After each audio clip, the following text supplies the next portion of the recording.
Price action roadmap series में हमारा ये 7वां वीडियो है। इससे पहले हम इन सभी टॉपिक्स को कवर कर चुके हैं, जिसकी लिंक डिस्क्रिप्शन में है।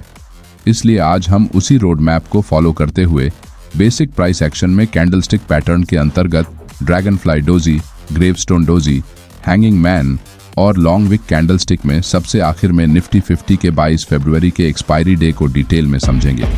चलिए सबसे पहले ड्रैगनफ्लाई डोजी के बारे में जानते हैं। ड्रैगनफ्लाई डोजी एक सिंगल कैंडलस्टिक पैटर्न है जिसमें एक ही कैंडल होती है। इस कैंडल के बनने के वक्त कैंडल ओपनिंग के बाद सेलर्स प्राइस को नीचे पुश करते हैं, लेकिन लोअर लेवल्स पर बायर्स मार्केट में एंट्री करते हैं और प्राइस को ऊपर बढ़ाते हुए कैंडल को ओपनिंग के पास क्लोज करते हैं। इसका मतलब यहाँ सेलर्स प्राइस को नीचे रखने में फेल हो गए हैं और बायर्स सेलर्स पर भारी पड़ रहे हैं, जिससे चार्ट पर लॉन्ग लोअर विक के साथ ड्रैगनफ्लाई डोजी एक ड्रैगनफ्लाई जैसे दिखने वाली कैंडल बनती है।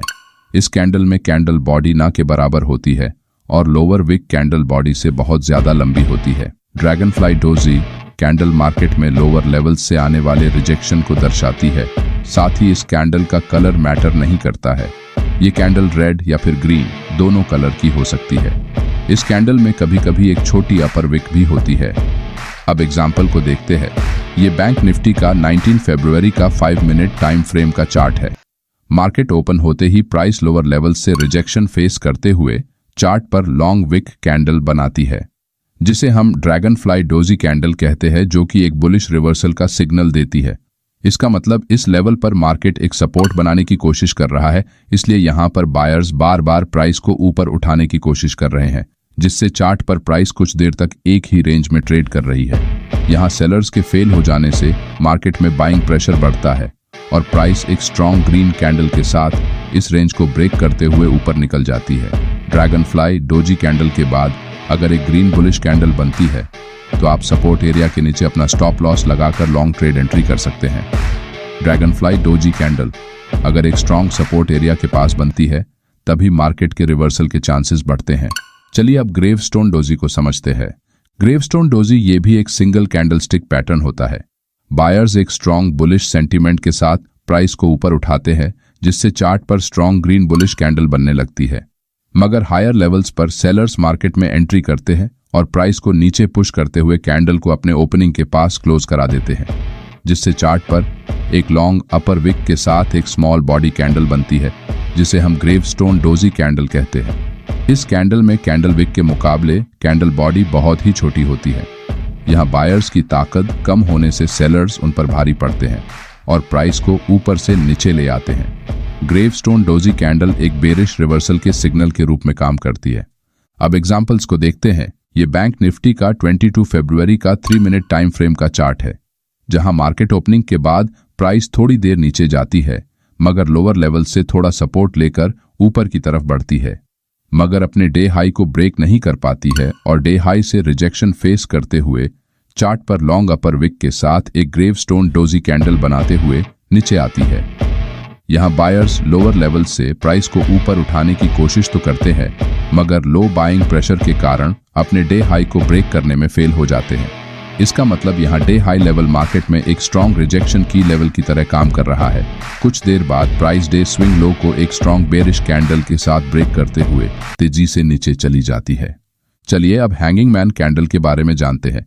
हैंगिंग मैन एक सिंगल कैंडलस्टिक पैटर्न है। मार्केट जब एक शॉर्ट टर्म अप ट्रेंड में होता है और प्राइस अपने नियरेस्ट रेजिस्टेंस एरिया के पास पहुंचती है, तब इस रेजिस्टेंस लेवल के पास जैसे ही कैंडल ओपन होती है तो सेलर्स मार्केट में एंट्री करते हैं और प्राइस को नीचे की तरफ पुश करते हैं, मगर प्राइस फिर से ऊपर आते हुए अपने ओपनिंग लेवल के आसपास क्लोज करती है। यहाँ लोअर लेवल से मार्केट में बायर्स ताकतवर होते हैं और प्राइस को अपसाइड मूव करते हैं, मगर प्राइस जैसे ही रेजिस्टेंस एरिया के पास पहुंचती है वैसे ही हायर लेवल्स पर रेजिस्टेंस को देखते हुए सेलर्स मार्केट में एंट्री करना चालू करते हैं, जिससे कैंडल थोड़ी देर तक नीचे जाने की कोशिश करती है, जिससे चार्ट पर एक लॉन्ग लोअर विक के साथ हैंगिंग मैन कैंडल बनती है। यहाँ मार्केट अपना पुराना बुलिश मोमेंटम कंटिन्यू करने में फेल हो जाता है, जिस कारण रेजिस्टेंस लेवल का ब्रेकआउट नहीं होता और सेलर्स धीरे धीरे सेलिंग स्टार्ट करते हैं, जिससे नेक्स्ट कैंडल लोअर लेवल्स पर क्लोज करती है, जिससे बायर्स डर जाते हैं और अपना प्रॉफिट बुक करने लगते हैं, जिससे हायर लेवल्स पर सेलिंग प्रेशर बढ़ता है और प्राइस जैसे ही हैंगिंग मैन कैंडल के लो को ब्रेक करती है वैसे ही तेजी से नीचे चली जाती है। यहाँ हैंगिंग मैन कैंडल के हाई के ऊपर या फिर रेजिस्टेंस लेवल के थोड़ा ऊपर आप स्टॉप लॉस प्लेस करते हुए शॉर्ट ट्रेड में एंट्री कर सकते हैं। मल्टीपल लॉन्ग विक कैंडल्स कैसे ट्रेड करते हैं, चलिए जानते हैं। जब कभी मार्केट एक डाउन ट्रेंड में होता है और प्राइस अपने नियरेस्ट सपोर्ट लेवल के पास आते समय इस तरह की multiple long wick candles chart पर बनती है, तो इसका मतलब यहाँ मार्केट का जो प्रीवियस ट्रेंड है वो अभी धीरे धीरे कमजोर हो रहा है। यहाँ हायर लेवल्स से सेलर्स एक्टिवली सेलिंग करते हैं, जिससे प्राइस बिग बेरिश कैंडल्स बनाकर नीचे आती है। मगर प्राइस जैसे ही सपोर्ट एरिया के पास पहुंचती है वैसे ही लोअर एरिया से रिजेक्शन फेस होने के कारण कैंडल्स में नीचे की तरफ लॉन्ग विक बनती है। सेलर्स कैंडल्स को और नीचे क्लोज करने में बार बार फेल हो रहे हैं। इसका मतलब सेलिंग प्रेशर सपोर्ट एरिया के पास धीरे धीरे कम हो रहा है, जिससे प्राइस सपोर्ट एरिया में एक रेंज में ट्रेड करती है। सेलर्स को कमजोर होता हुआ देखकर बायर्स मार्केट में एंट्री करना चालू करते हैं और प्राइस इस रेंज को ब्रेक करते हुए ऊपर निकल जाती है।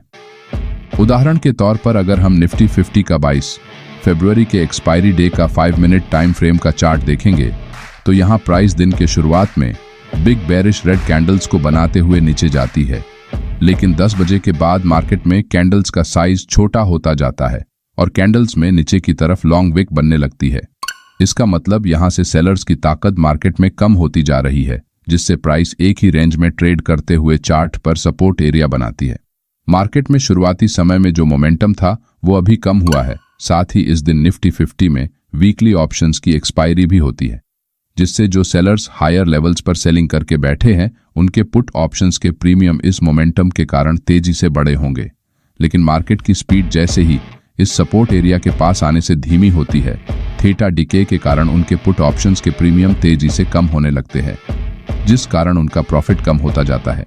जितनी देर मार्केट एक रेंज में साइडवेज ट्रेड करता रहता है उतनी ही सेलर्स की बेचैनी अपने प्रीमियम को कम होता देखकर बढ़ते जाती है। कुछ देर बाद मार्केट इस रेंज का ब्रेकआउट करके ऊपर की तरफ निकलता है तो इसे देखकर बायर्स मार्केट में बाइंग स्टार्ट करते हैं। बहुत देर तक मार्केट इसी रेंज में ट्रेड करने के कारण सेलर्स के प्रॉफिट और कम होने लगते हैं, जिससे वो अपनी पोजीशंस को एग्जिट करते हैं, जिस कारण बाइंग प्रेशर बढ़ता है और प्राइस सभी सेलर्स के स्टॉप लॉस हिट करते हुए तेजी से ऊपर निकल जाती है। इस तरह आप चार्ट पर किसी एक कैंडल को देखे बिना मल्टीपल कैंडल्स के बिहेवियर को देखकर मार्केट में एक अच्छी ट्रेड अपॉर्चुनिटी को खोज निकाल सकते हैं। अगले वीडियो में हम 3 इनसाइड अप और 3 इनसाइड डाउन कैंडलस्टिक पैटर्न के बारे में जानेंगे। तो वीडियो को लाइक और चैनल को सब्सक्राइब जरूर करें। धन्यवाद।